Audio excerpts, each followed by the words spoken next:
Again. Hey Tricia, how are you? Great. How are you? Great I'm to good, see I'm you. good, I'm good.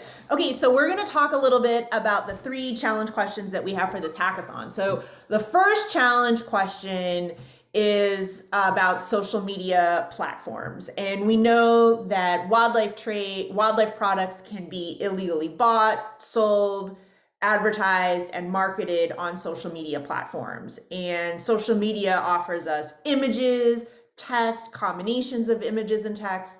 And so we have all these, data scientists and they can't use their tools to make sense of any of the information online. So what we want to do with this first challenge question is build a database of, benchmark wildlife crime images and text on three social media platforms. So we want to focus on Instagram, TikTok, and Snapchat. So what's the issue with wildlife crime on social media right now? One of the hardest parts about identifying wildlife crime on social media, Meredith, is just figuring out what images are maybe yours from your great vacation to Costa Rica, where you went to a wildlife rescue center and posed with some animals, versus a trafficker who is posting images of animals, sometimes without text, sometimes with text, sometimes, it's like they're hidden in plain sight.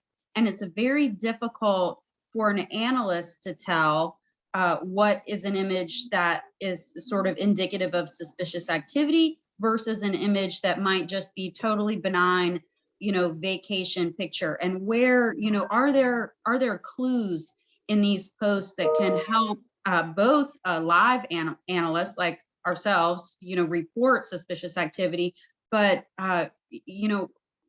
help create an automated tool that can then look at different factors. So whereas you might have a picture of yourself smiling with your child and at an animal sanctuary, versus a wildlife trafficker who has an image, and then maybe in the text below, maybe there's a way to look at the images and the text together to differentiate emojis that are indicative of suspicious activities, different comments in the text, how much is that, whatever, certain red flag kind of words that appear next to these images. It's actually pretty difficult to determine, what combination of images and text are problematic. Right. So we have like live animals, which are trafficked for pets. Sometimes they're trafficked for medicine. Sometimes they're trafficked for research, right? And we have legal trade, right? But then there's illegal trade. So even being able to look at the difference between legal versus illegal. But there's also like animal products too, right? It's not just live animals.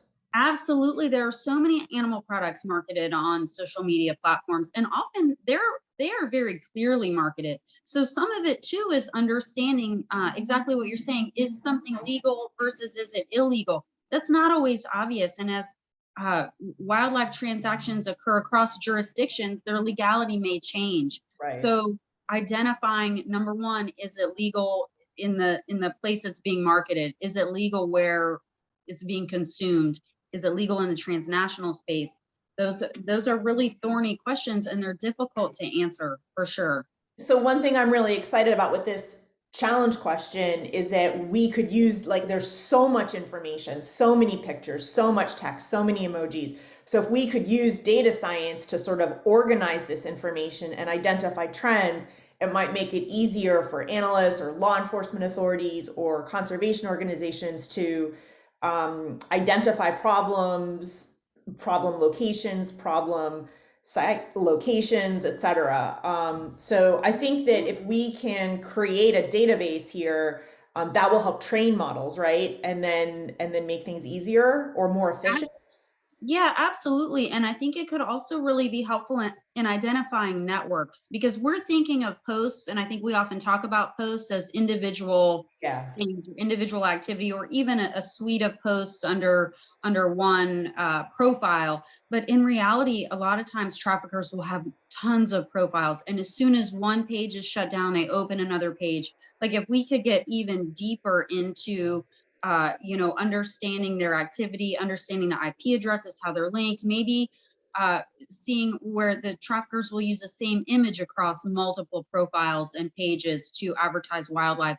Is it possible to connect that kind of information and to do that sort of really deep image analysis to understand, oh, is this Meredith Gore wildlife trafficker, or are 50 pages related to you and a whole host of other actors that are connected? Yeah. And that's really important to find out. And we're not there yet. Yeah, yeah. I'm excited about this challenge question. Is there anything else you think we should say about this one? You know what? I think the only other thing we should say really is to get people to appreciate the volume of trafficking occurring in front of our faces, right in plain sight on these social media platforms. We just identified 3. There are other social media platforms, certainly regionally specific, country specific platforms, and other large international platforms that we haven't focused on.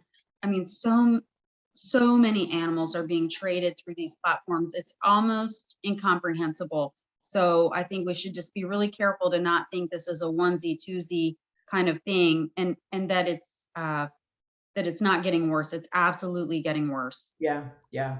All right, that one's good, I think. All right, so I'm gonna